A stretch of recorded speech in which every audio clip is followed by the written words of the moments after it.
La decisione che ho preso per lo studio è stato nel momento in cui ho ricevuto il telegramma da casa dicendomi che è venuto a mancare il mio papà. Lì che è stata la mia svolta che mi ha fatto riflettere parecchio. Cristiana Petrei, 40 anni, di origine romena, è il primo dei carcerati che è riuscito a laurearsi in ingegneria informatica. Dal 2003 sono una quarantina i laureati all'Università di Padova, una quindicina di nuovi immatricolati all'anno. Loro sono i detenuti del carcere Due Palazzi, che grazie a un progetto di collaborazione Ateneo Casa di Reclusione sono riusciti a fare un passo in più nel cammino dello sconto della pena e del reinserimento nella società. Adesso cos'è cambiato nella sua vita? Tutto, tutto è un punto di arrivo, anche un punto di partenza.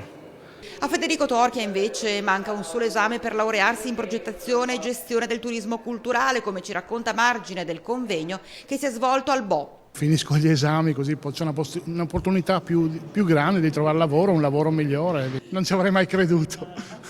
Un traguardo che assume un significato molto più forte perché Mi ha dato la possibilità di capire tante cose e soprattutto che cosa vuol dire essere una persona normale. Ha un significato forte perché è stato il desiderio dei miei genitori vedermi laureato.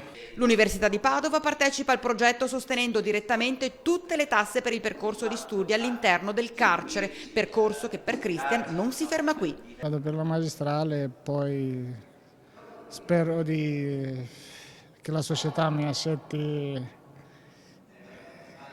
Qual è il suo sogno? Qual è il suo sogno oggi? Intanto di riuscire a integrarmi e dare anche un po' di soddisfazione a mia madre.